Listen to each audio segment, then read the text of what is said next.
அனைத்து நல்லுள்ளங்களுக்கும் வணக்கம். நான் உங்கள் ரவிக்குமார். தினம் ஒரு தகவல் அடிப்படையில் ஜியோ பாலிடிக்ஸ். உங்களுக்கு சந்தேகமே வேண்டாம். நம்ம ஆஸ்திரேலியாவில் இருக்கக்கூடிய போண்டி பீச்சில் தான் போய் நம்ம தரையிறங்க போகிறோம். அங்கே இருக்கக்கூடிய நிகழ்வுகள் என்ன? வழக்கமாக ஜூஸ் மக்கள் வந்து ஹனுக்கான்னு சொல்லிட்டு ஒரு செலிப்ரேஷன், ஒரு 8 நாள் செலிப்ரேட் பண்ணுவாங்க.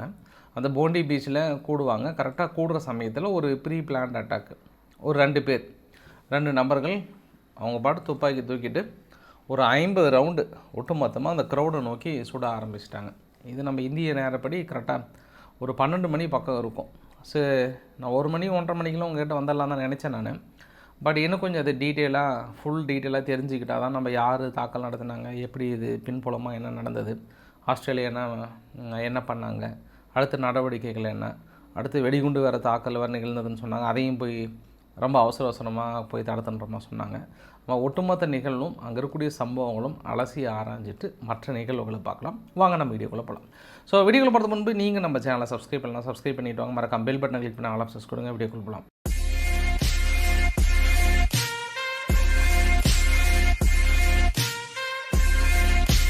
ஒரு 10 நிமிட வீடியோ பதிவு. இது அங்கிருந்த காட்சி. இது வந்து அந்த துப்பாக்கி சுடக்கூடிய நபர் கீழேருந்து சுடுறான் 2 பேர்.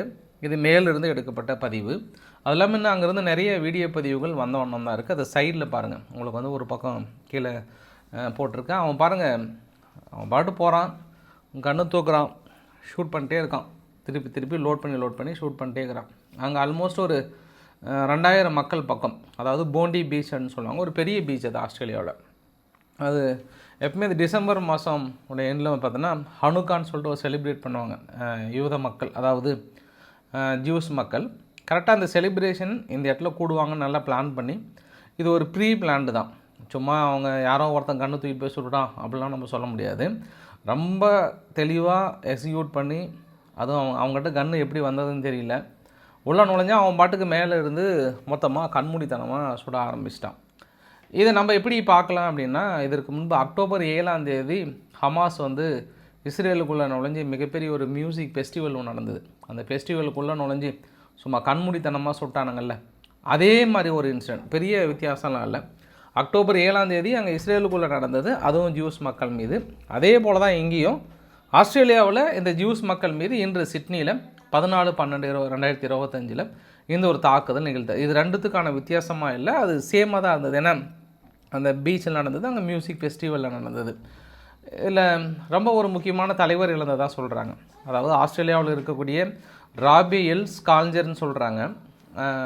இவர் அந்த துப்பாக்கி சூடில் 3 குழந்தைகள் இருந்தது.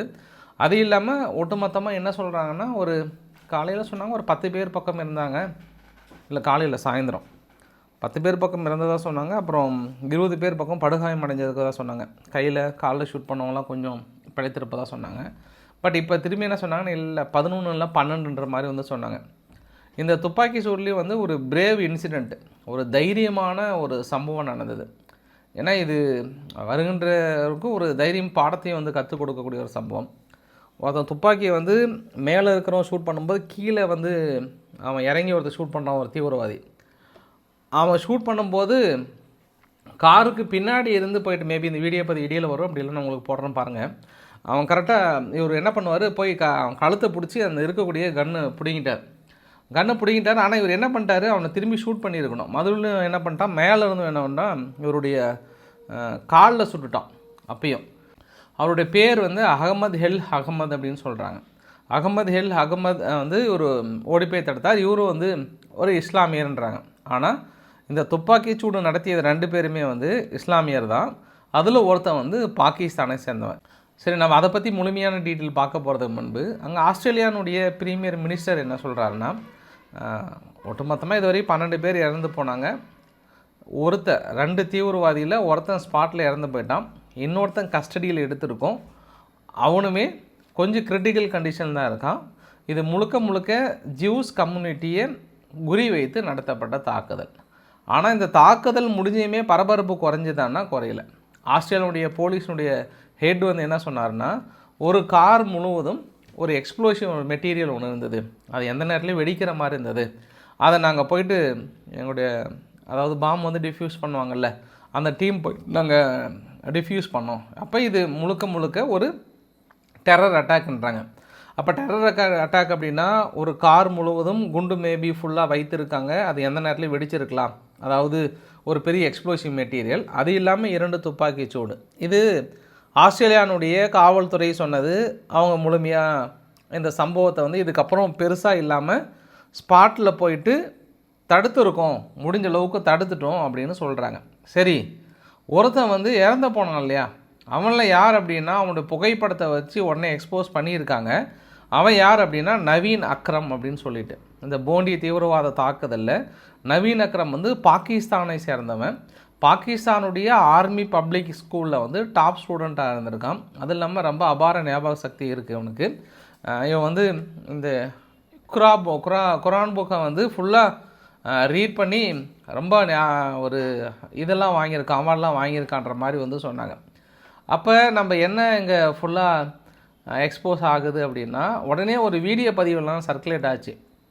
சிட்னிக்குள்ளாரே வந்து இஸ்லாமியர்கள் அதிகமாக இருக்கக்கூடிய பகுதியில் பட்டாசு வெடித்து கொண்டாடிக்கிட்டு இருக்காங்க அப்படின்லாம் பதிவு வந்தோடனே அங்கே பெரிய ஒரு பிரிவு வரதுக்கு வாய்ப்பு இருக்குல்ல.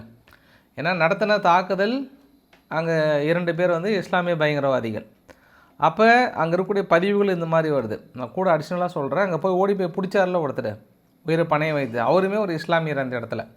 ஆனால் இது எப்படி எக்ஸ்போஸ் ஆச்சுன்னா முழுக்க இது எதிராக மாறுமோன்னொடனே அப்போ அங்கே ஆஸ்திரேலியாவில் இருக்கக்கூடிய ஆஸ்திரேலியா நேஷ்னல் ANIC நேஷ்னல் இமாம்னு சொல்லிட்டு கவுன்சில் என்ன சொல்லிட்டாங்கன்னா, இந்த தீவிரவாதத்தை ஒருபொழுதும் நாங்கள் ஏற்றுக்கொள்ள மாட்டோம், அது எந்த வடிவிலுமே வந்து ஏற்றுக்கொள்ள முடியாத ஒரு நிகழ்வு, இதை வன்மையாக கண்டிக்கிறோம், காவல்துறைக்கு உற்ற துணையாக இருப்போம், இதை நாங்கள் முழுமையாக வேறு இருக்க வேண்டியது மாதிரி ஒரு அரை பக்கத்துக்கு வந்து முழுமையாக போட்டாங்க. சரி, குறிப்பாக இஸ்ரேல் என்ன விதமான குற்றச்சாட்டு சொல்கிறாங்கன்னா, இஸ்ரேல் குற்றச்சாட்டிற்கு முன்பு இந்த இன்சிடெண்ட் வந்து ஏற்கனவே அங்கே பெஞ்சமின் நெதன்யாகு அவர்கள் சார்பாக வந்து ஆகஸ்ட் 27 ஒரு கடிதம் ஒன்று எழுதினாங்க, ஒரு பெரிய கடிதம் ஒன்று.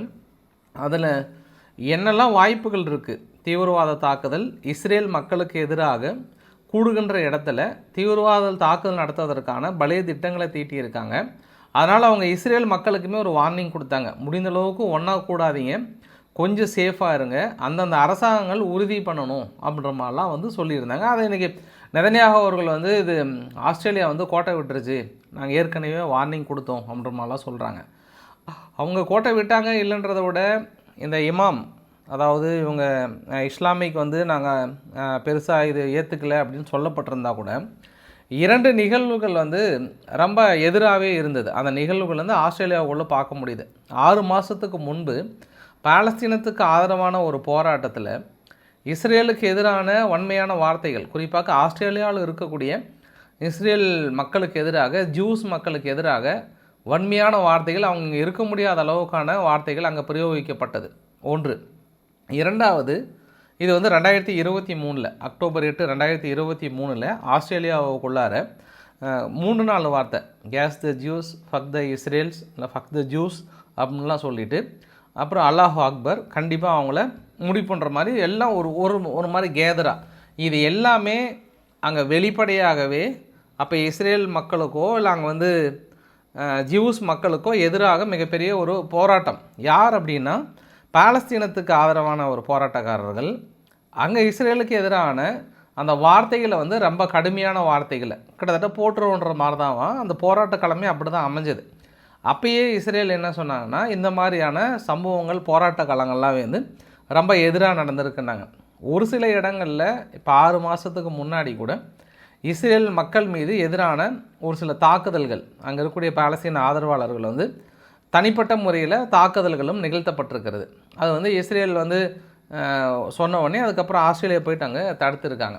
இதில் இன்னும் அவங்க அங்கே இருக்கக்கூடிய இஸ்ரேலுடைய மக்கள் என்ன சொல்கிறாங்கன்னா, அதாவது ஆஸ்திரேலியா சிட்டிசன் இருக்கக்கூடிய மக்கள் என்ன சொல்கிறாங்கன்னா, கிட்டத்தட்ட இங்கே இருக்கக்கூடிய அல்பனீஸ் அவர்கள் வந்து இஸ்ரேலுக்கு ஆதரவான நபர்லாம் இல்லை, பாலஸ்தீனத்துக்கு ஆதரவான நபர் தான். இப்போ லாஸ்ட்டு ஒரு 3 மாதத்துக்கு முன்னாடி கூட ஒரு $25 மில்லியன் காசாவுக்கான ஃபண்டிங்கே கொடுத்தாரு. அது நேரடியாக ஹமாஸை வளர்த்துவதற்கான ஒரு ஃபண்டாக அமைஞ்சது. இதெல்லாம் சந்தர்ப்பமாக பயன்படுத்தி அவர் நிறைய அவங்களுக்கு எதிராக டைட் பண்ணுறதை விட ஃபுல்லாக கோட்டை விட்டுட்டார்.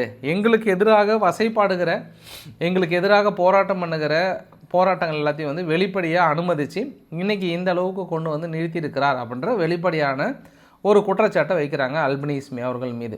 இன்றைக்கி இஸ்ரேலுமே வந்து மிக கடுமையான ஒரு குற்றச்சாட்டு வைக்கிறாங்க ஆஸ்திரேலியா மீது. இது வந்து தடுக்க தவறி விட்டது, இவ்வளோ பெரிய இடத்துல மாசாக கூடுறாங்க, உளவுத்துறைக்கு நாங்கள் பலமுறை எச்சரிக்கை கொடுத்தோம், எங்கள் மக்களை நீங்கள் காப்பதற்கு தவறிட்டீங்க அப்படின்ற ஒரு குற்றச்சாட்டை வெளிப்படையாக ஆஸ்திரேலியா அரசாங்கத்தின் மீது வைக்கிறாங்க.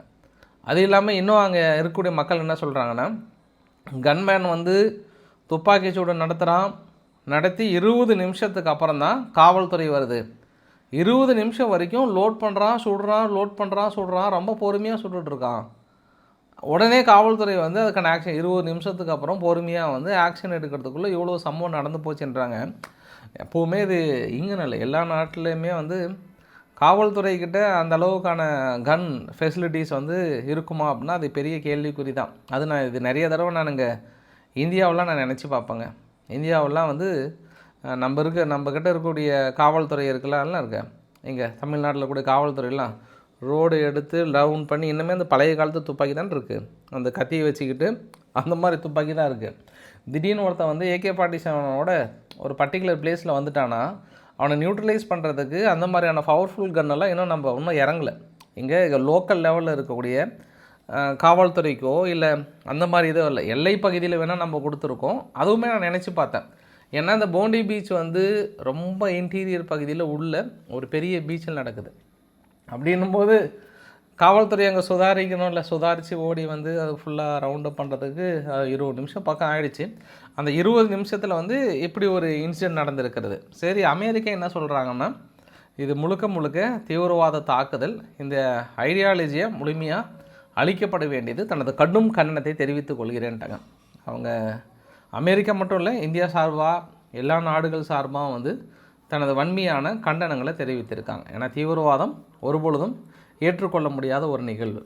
இப்போ ஒரு நபர் வந்து பாகிஸ்தானை சேர்ந்தவன் அப்படின்னு தெரிஞ்சு போச்சு, இன்னொரு நபர் இன்னும் யாருன்னு தெரியல. மேபி உங்களுக்கு காலையில் அது யாருன்ற நபர்ன்ற நான் உங்களுக்கு முழுமையாக டீட்டெயில் கொடுக்குறேன். முழு விசாரணைக்கு உத்தரவிட்டிருக்கிறாங்க. வேறு எங்கேயாவது நடந்திருக்குமான்ற மாதிரியான கோணத்துலேயும் அது அலசி ஆராயிறாங்க. என்ன லிங்க் இருந்து மறுபடியும் தாக்கல் நடத்துவாங்களான்ற கோணத்துலேயும் பார்க்குறாங்க. சரி, பேசிக்காக இது இன்னொரு ரீசனும் சொல்கிறாங்க. இப்போ ஒரு பாகிஸ்தானை சேர்ந்தவன் சர்வசாதாரணமாக உள்ளே வந்து துப்பாக்கி எடுத்து சுட்டுட்டு போகிறான் அப்படின்னா அப்போ என்ன காரணம் அப்படின்னா, இருக்கிறதுலே அகதிகள் ரொம்ப அதிகமாக உள்ளே வந்தது ஆஸ்திரேலியாவும் ஒரு நாடுன்றாங்க. இந்த வரைபடத்தை பார்க்குறீங்க இல்லையா, 2023, 2024, 2025. 2025 3,79,870 அகதிகள் உள்ளே வந்திருக்காங்க. ஃபுல் அண்ட் ஃபுல் வந்து 60%, 2024 ஹையர். அதுவும் இந்த 2021 அப்புறம் பாருங்கள், அல்பனீஸ் அவர்கள் வந்ததுக்கப்புறமே வந்து அகதிகள் முழுமையாக அவர் உள்ளே விட்டுருக்கிறார். இது வந்து முழுக்க எங்கேருந்து வந்திருக்காங்கன்னா, இங்கே இஸ்லாமிய நாடுகளில் இருந்தால் நிறையா வந்திருக்காங்கன்ற ஒரு குற்றச்சாட்டுமே வைக்கிறாங்க. ஏன்னா அங்கே பெருசாக டெமோக்ரஸி இல்லாதனால இங்கே டெமோக்ரஸி இருக்கிற நாடுகள் மீது அவங்க உள்ளே வராங்கன்ற ஒரு குற்றச்சாட்டுமே வைக்கிறாங்க. இதில் ஃபுல்லாக அவங்க எக்ஸ்போஸ் பண்ணி பெருசாக அவங்க தடுக்க தவறிட்டாங்க. இந்த மாதிரி நபர்கள் அவங்க சட்டத்துக்கோ மற்றதுக்கோ வந்து உட்பட மாட்டாங்கல்ல, உள்ளே வருவாங்க, பெரிய அளவுக்கு அவங்க பாட்டுக்கு இந்த மாதிரியான சம்பவங்கள் ஈடுபடுவாங்க. ஆனால் என்னென்னா கன்று பாருங்கள் எவ்வளோ சர்வசாதாரணமாக கிடைத்திருக்கு அப்படின்றது ஒரு கூடுதல் தகவலாக பார்க்க முடியுது. இதில் இன்னொரு விஷயம் பார்த்தோன்னா, உடனே எங்கள் இந்தியாவில் டெல்லியில் பெரிய ஒரு ஹை லெவல் அலர்ட்டு, இந்த மாதிரி ஜியோஸனுடைய ஃபங்க்ஷன் நடக்கும், இங்கே ஏதாவது நடக்குமான்ற மாதிரியான ஒரு ஹை லெவல் அலர்ட். இது வழக்கமாக எல்லா நாட்டிலையும் ஒரு சில அலர்ட்லாம் பண்ணுவாங்க. ஆனால் நம்ம இது 3 ஆங்கிளில் பார்க்கலாம். சம்பவம் நம்பர் 1, இன்றைக்கி அமெரிக்காவில் குறிப்பாக ப்ரவுன் யூனிவர்சிட்டியில் இதே மாதிரி துப்பாக்கி ஏந்திய நபர் உள்ளே போந்து அந்த யூனிவர்சிட்டியை ஆட்டங்காட்டிட்டான் 5 மணி நேரத்துக்கு மேலே. எங்கே இருக்கானே தெரியல, அவன் பாட்டுக்கு சுடுறான், அங்கங்கே சுடுறான். கிட்டத்தட்ட 3 பேர் பக்கம் இருந்து போனதாக சொன்னாங்க. ஃபைனலாக அவனை வந்து நியூட்ரலைஸ் பண்ணிட்டோன்ற மாதிரி வந்து சொன்னாங்க. அது சம்பவம் நம்பர் 1. சம்பவம் நம்பர் 2, ஜெர்மனியில் குறிப்பாக இன்றைக்கி காலையில் நியூஸ் இது. ஒரு 5 பேர் மொராக்கன் நாட்டை சேர்ந்த 3 பேரும், எகிப்து அண்ட் சிரியாவை சேர்ந்த 5 பேர். இவங்க 5 பேருமே வந்து குறிப்பாக இஸ்லாமிக் அட்டாக் அப்படின்னு தான் சொல்கிறாங்க. இந்த 5 பேருமே என்ன சொல்கிறாங்கன்னா, ஒரு வெஹிக்கிள் ஃபுல்லாக பவர்ஃபுல் எக்ஸ்ப்ளோசிவ் வந்து லோட் பண்ணி ஒரு கிறிஸ்டியன் ஃபெஸ்டிவல், ஏன்னா இப்போ கிறிஸ்மஸ் செலிப்ரேஷன் வருது இல்லையா, அதுக்கு முன்கூட்டியே கிவ் அவே அது மாதிரிலாம் நடக்கும் இல்லையா, அதில் உள்ள நுழைஞ்சு தாக்கல் நடத்துறதுக்கு பழைய திட்டங்களை வகுத்துருந்தாங்க. ஃபைனல் நேரத்தில் இந்த முன்கூட்டி எங்களுக்கு தகவல் கிடச்சி நாங்கள் வந்து பிடிச்சிட்டோன்னு சொல்கிறாங்க. ஜெர்மனி மிகப்பெரிய அசம்பாவத்திலிருந்து தப்பித்திருக்கிறது. இதுவுமே யார்? மொராக்கன் நாட்டை சேர்ந்த 3 பேரும், எகிப்து அண்ட் சிரியா ஈச் 2 நாட்டிலையும் இருந்தும் ஒவ்வொருத்தர் 5 பேர் இருந்து ஒன்றா கூடி இந்த திட்டங்களை தீட்டியிருக்காங்க. இன்றைக்கி கிடைச்ச ஃப்ரெஷ் தகவல் இது. சப்போஸ் இவங்களை பிடிக்காமல் இருந்தாங்கன்னா அதுவுமே குறிப்பாக கிறிஸ்டியனுடைய செலிப்ரேஷனில் பெரிய அளவுக்கு நடந்திருப்பாங்கன்னாங்க. இன்றைக்கி லண்டனில் கூட இதே மாதிரியான ஒரு அகதி வந்து கத்தி எடுத்து, அவன் வந்து சோமாலியாவை சேர்ந்த கேங் வயலன்ஸ், அவன் கத்தி எடுத்து அவன் பாட்டுக்கு வந்து பஸ்லேயே அதிலே வந்து அவன் பாட்டு கொத்த ஆரம்பிச்சிருந்தான். லண்டனில் வந்து இது இன்றைக்கி வந்து எக்ஸ்போஸ் ஆச்சு. இது எல்லாமே சமீப காலமாக ஒரு 2-3 நாட்களாக நடக்கிற நிகழ்வுகள். சரி, அல்பனீஸ் அவர்களுடைய ஸ்டேட்மெண்ட் என்ன? ஆஸ்திரேலியாவுடைய பிரைம் மினிஸ்டர் அல்பனீஸ் அவர்கள் என்ன சொல்லிட்டாருன்னா, இந்த போண்டியினுடைய ஷாக்கை வந்து ரொம்ப டிஸ்ட்ரெஸிங்காக இருக்குது. Police emergency response ground working எல்லாமே வந்து நிறைய பேர் வந்து லைவ் சேவ் த லைவ்ஸ்லாம் போட்டு இது கடுமையான நடவடிக்கைகள் எடுக்கப்படும், ஃபர்தர் இன்ஃபர்மேஷன் இருந்தால் கன்ஃபார்மாக அவங்களுக்கு வந்து இன்ஃபார்ம் கொடுக்குறன்ற மாதிரி வந்து சொல்லியிருக்காங்க. ஒட்டுமொத்தமாக இந்த நிகழ்வெல்லாம் நம்ம என்ன பார்க்கலாம் அப்படின்னா, இப்போ யூதர்களுக்கான வெறுப்பு மனநிலை எல்லா நாடுகள்லேயும் வந்து பரவி இருக்கிறது. வெறுப்பு மனநிலை நாளுக்கு ஒரு நாள் போக போக என்ன ஆகும் அப்படின்னா, எல்லா நாட்டிலையும் இதே மாதிரி தாக்கல் நடந்ததுன்னா, நான் காலையில் சொன்ன அதே கான்செப்ட் தான் நான் இப்பயும் சொல்கிறேன், இது ஒரு விதமாக வேறு விதமான எக்ஸ்போஸ் ஆகுவதற்கான வாய்ப்புகள் இருக்குது. மத ரீதியான மோதல் ஒவ்வொரு நாடுமே வந்து நாடுகளுக்குள்ளேயும் வந்து பிளவுகள் மிகப்பெரிய அளவுக்கு விரிவடைந்து கொண்டே இருக்கிறது என்பதிலும் அது எந்த மாற்று கருத்துமே இல்லை. வருகின்ற காலங்களில் ரொம்ப ரொம்ப டஃப்பாக இருக்க போகுது. எல்லா கண்ட்ரிலையுமே வந்து மிகப்பெரிய டஃப்பாக இருக்க போது எப்படிலாம் ஒவ்வொரு நாடும் ஹேண்டில் பண்ண போகிறாங்கன்றதை நம்ம பொறுத்து இருந்து பார்க்கலாம். இது அங்கே இருக்கக்கூடிய தகவல். அப்படியே நம்ம கொஞ்சம் தள்ளி இந்த பக்கம் வந்தால், இந்த லெபனானில் நேற்று ஒரு இன்சிடென்ட் நடந்ததுங்க. லெபனானில் இஸ்ரேல் என்ன பண்ணாங்க, ஒரு குறிப்பிட்ட பகுதியை வந்து நான் தாக்கல் நடத்த போகிறேன் அப்படின்னு ஒரு அனௌன்ஸ்மெண்ட் கொடுத்தாங்க. ஏன்னா அந்த இடத்துல ஹெஸ்புல்லானுடைய ஆக்டிவிட்டி இருக்குது அந்த மாதிரி சொன்னாங்க. உடனே லெபனான் அரசாங்கம் என்ன பண்ணிட்டாங்க, இஸ்ரேலுக்கு வந்து நீங்கள் தாக்கல் நடத்துறதை ஹோல்டு பண்ணுங்கன்னு சொல்லிட்டு அவங்க அந்த ஏரியா ஃபுல்லாக கண்ட்ரோலுக்கு எடுத்துக்கிட்டு ஒரு 4 மணி நேரத்துக்கு மேலே ரெய்டு விட்டு அது எங்கள் கட்டுப்பாட்டுக்கு வந்துடுச்சு, நீங்கள் தாக்கல் நடத்தக்கூடாதுன்னு சொன்னாங்க. அதனால் தாக்கல் நிறுத்தியிருக்காங்க.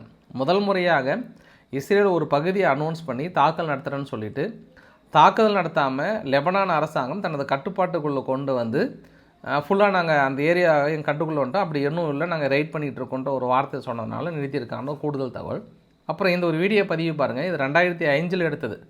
2005 ஹமாஸினுடைய முக்கிய தலைவர்கள், அதாவது பசம் ஈசான்னு சொல்லிட்டு முகமது அல் ஜஹார், அஹ்மத் ஜாப்ரி, அப்புறம் வந்து ராத்சாத். இப்போ நேற்று இஸ்ரேல் நடத்திய தாக்குதலில் இறந்தார் இல்லையா, அதாவது ப்ரொடக்ஷனுடைய ஹெட் ஆஃப் த இந்த ஆயுதங்கள் ப்ரொடக்ஷன் பண்ணக்கூடிய ஒரு ஹெட் தலைவர் நேற்று இருந்தது. இஸ்ரேல் நடத்திய தாக்குதலில் மிக முக்கிய தாக்குதல் அது. ஒரு ஹமாஸினுடைய தலைவர் இறந்து போனது. அவர் அந்த பதிவில் இருக்கிற அத்தனை பேருமே வந்து இறந்து போனதாக இன்றைக்கி இஸ்ரேல் தரப்பில் சொல்லியிருந்தாங்க. அவருடைய இறுதி ஊர்வலத்தினுடைய பதிவுமே பார்க்க முடியுது. அந்த இறுதி ஊர்வலத்தினுடைய பதிவு ஹெஸ்புல்லானுடைய தலைவர் நியம் கோஷம் அவர்கள் அவர் பதவியேற்று 1 வருஷம் ஆனதுக்கப்புறம் மக்கள் மத்தியில் தோன்றி ரொம்ப நிறைய பேசினார். ஒரு 20 நிமிஷம் பேசினார். பட் நமக்கு தேவையான கருத்து என்ன சொன்னார்னா, அமெரிக்கா என்ன நினைக்கிறாங்கன்னா, அந்த வானமே கீழே வந்து இறங்கி விழணும்னு நினைக்கிறாரு. அது ஒரு பொழுதும் ஆகாது. இந்த வானமே கீழே விழுந்தால் கூட நாங்கள் வந்து ஆயுதங்களை போட்டு சரண்டர் ஆக மாட்டோம். இந்த உலகமே எங்களை எதிர்த்து நின்றாலும் நாங்கள் எங்களை காப்பதற்காக எந்த எல்லை வரையும் செல்ல நாங்கள் தயாராக இருக்கிறோம்.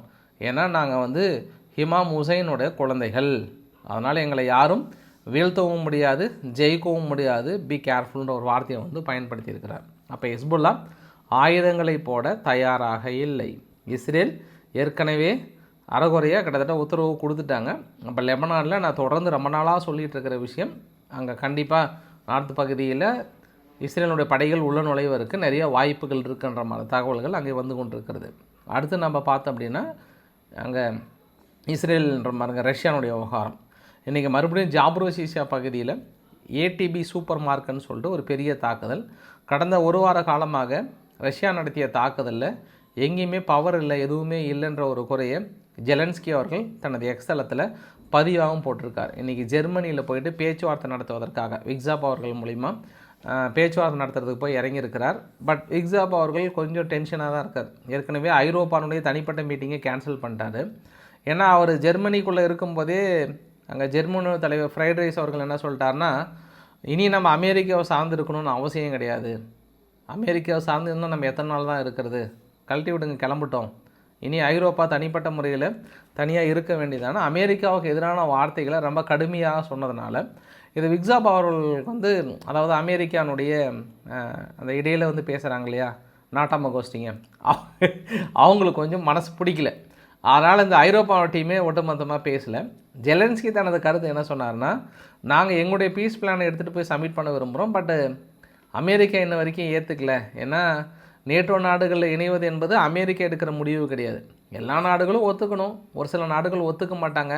அதனால் எங்களுக்கு செக்யூரிட்டி கேரண்டி கேட்குறோம். செக்யூரிட்டி கேரண்டி வந்து அமெரிக்கா கொடுக்கும் பட்சத்தில் அடுத்த கட்ட நடவடிக்கை எடுத்துக்கலாம். ஆனால் எங்களோட பீஸ் பிளானை அமெரிக்கா ஏற்றுக்கல அப்படின்ற ஒரு வார்த்தையும் சொல்லியிருக்கிறார். தொடர்ந்து பேசுகிறோம், டான்பாஸ் பகுதியில் எங்களுக்கு கண்டிப்பாக அமெரிக்கா செக்யூரிட்டி கொடுக்கணுன்றாங்க. அமெரிக்கா நான் ஏன் செக்யூரிட்டி கொடுக்கணும்னு நினைப்பாங்க.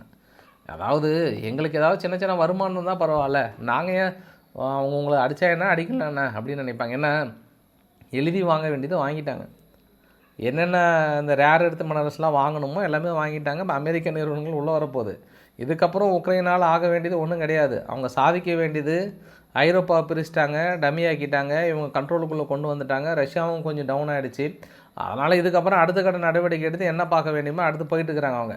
இவங்க உக்ரைன் நினைக்கிறாங்கன்னா ஐரோப்பாவோட படை, அமெரிக்காவோட படைகளே வந்து அவங்க முன்னாடி நின்று பாதுகாக்க நினைக்கிறாங்க. ஏங்க பாஸ், இருக்கிற படைகளே அவங்க வெளியேற்றிட்டு கொண்டு போயிட்டு இருக்கிறாங்க.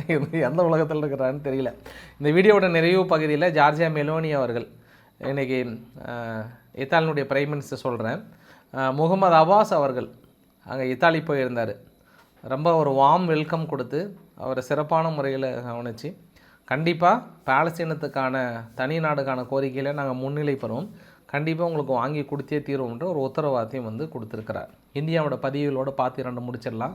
முதல் பதிவு இந்த வரைபடத்தில் பார்க்குறீங்க இல்லையா, இது வந்து 5வது சீனாவுடைய ரிசர்ச் வெசல்ஸ் வந்து இந்தியன் ஓஷன் ரீஜியனில் பெரிய அளவுக்கு மினரல் ரிசர்ச்சை வந்து மால்தீவ்ஸ்லேருந்து ஏரியா ஃபுல்லாக பறந்து விரிந்து சர்ச் பண்ணிட்டே இருக்கிறாங்க. நீங்கள் பார்க்குற எல்லாமே ஒவ்வொரு இடத்துலையும் டாட் பண்ணிக்கிறது எல்லாமே வந்து சீனாவுடைய வெசல்ஸ் இந்தியாவோட ஓஷன் பக்கம் ஏதாவது இங்கே தென்படுமா இந்த ஏரியாவில்ன்ற மாதிரி அவங்களுடைய மினரல் ரிசர்ச் வந்து ஈடுபட்டுருன்னு சொல்கிறாங்க. பட் இந்தியா உளவு வேலை பார்த்து கொண்டிருக்கிறதான்ற சந்தேக கண்ணோட்டத்தில் பார்த்து கொண்டிருக்கிறது கூடுதல் தகவல். நான் இந்த தகவல் ஏற்கனவே சொல்லியிருந்தேன். இந்த ஓஸ்பீக் அப்படின்ற ஒரு மருந்து சுகரையும் குறைக்கும், உடம்பையும் வந்து வெயிட் லாஸ் பண்ணுன்ற மருந்து. இது India as per procedure India வந்து ஒரு 3 மாதத்துக்கு முன்னாடியே ஒப்புதல் கொடுத்துட்டாங்க. இடையில் ஒரு சிலதாக வாங்கிட்டு இருக்காங்க. இன்றைக்கி அதிகாரப்பூர்வமாக அனௌன்ஸ் பண்ணியிருக்காங்க. ஒரு டோஸோட விலை வந்து 2200 ரூபா பக்கம். ஆனால் இதே அமெரிக்காவில் நான் சொல்லியிருந்தேன், இந்த டோஸ் ஓஸ்பீக்கினுடைய டோஸ் வந்து எவ்வளோ, கிட்டத்தட்ட 90,000 ரூபா. நம்மளது எவ்வளோ, ஆல்மோஸ்ட் ரொம்ப கம்மி ப்ரைஸ் நமக்கும் அமெரிக்காவுக்கும். ஆனால் நம்ம எந்த நிறுவனத்துக்கிட்ட வாங்குகிறோம், டென்மார்க் நிறுவனத்துக்கிட்ட தான் வாங்குகிறோம். அதே அமெரிக்காவும் டென்மார்க் கிட்ட தான் வாங்குகிறாங்க. ஆனால் நேற்று அதுதான் பெரிய விவாத பொருளாக இருந்தது. கான்செப்ட் ஒன்று தான், இந்தியாவில் குறைந்த விலையில் கொடுக்குறாங்க, அமெரிக்காவில் மட்டும் ஏன் இவ்வளோ வரி விதிக்கிறீங்கன்னாங்க. ஆனால் அமெரிக்கா சொல்லுவாங்க, எல்லாரும் சொல்கிறாங்க உலகத்திலே இந்தியாவில் தான் அதிகமான வரின்றாங்க. போங்க பாஸ், அங்கெல்லாம் பாருங்க பாஸ் அப்படின்ற மாதிரி தான். இப்போ இந்த மருந்து வந்து பெரிய அளவுக்கு உடனே நாங்கள் இந்தியாவில் கொண்டு வரோன்றாங்க. இப்போ அதிகாரப்பூர்வமாக யூஸ் பண்ணலான்றாங்க. பட் நான் மறுபடியும் எச்சரிக்கிறேன், ஆஸ்திரேலியானுடைய அங்கே இருக்கக்கூடிய சுகாதாரத்துறை மட்டும் இல்லை, அங்கே இருக்கக்கூடிய மீடியா எல்லாமே என்ன ஒரு எச்சரிக்கை கொடுத்தாங்கன்னா, தொடர்ந்து நாங்கள் யூஸ் பண்ணதில் மென்டல் ஹெல்த் எஃபெக்ட் வந்து பெருசாக பாதிக்கப்படுது. இந்த உடன் பருமன் இது தொடர்ந்து நம்ம யூஸ் பண்ண one way of drug addict மாதிரி வந்து மாறுறாங்க, மூளை வந்து ஒரு மாதிரி ரிஸ்க் ஆகுது, அதனால் கொஞ்சம் இது டேஞ்சர் தான்ற மாதிரி சொல்லாங்க. ஏற்கனவே அமெரிக்காவில் இந்த இஷ்யூ இருக்குது. ஏன்னா நிறைய பேர் வந்து வாண்டடாகவே உடல் பருமனை குறைப்பதற்காக அந்த ஓஸ்மிக் மருந்து வந்து யூஸ் பண்ணிகிட்டு இருக்காங்க. அதனால் தெரிஞ்சவங்க யாராவது இருந்தாங்கன்னா கொஞ்சம் இயற்கை முறைகளையோ மற்ற ஏதாவது பயன்படுத்த முடியுமான்னு பாருங்கள். இந்த ஓஸ்மிக் மருந்து வந்து கொஞ்சம் அவாய்ட் பண்ண ட்ரை பண்ணுங்கள் அப்படின்றது கூடுதல் தகவலாக சொல்ல முடியும். ஸோ இன்றைக்கு ஓரளவுக்கான தகவல் நான் கவர் பண்ண நினைக்கிறேன். பிடிச்சிருந்தால் லைக் பண்ணுங்கள், உங்கள் ஃப்ரெண்ட்ஸுக்கு ஷேர் பண்ணுங்கள், சப்ஸ்கிரைப் பண்ணுங்கள். ரவிக்குமார் சோமு சேனல். நன்றி, வணக்கம்.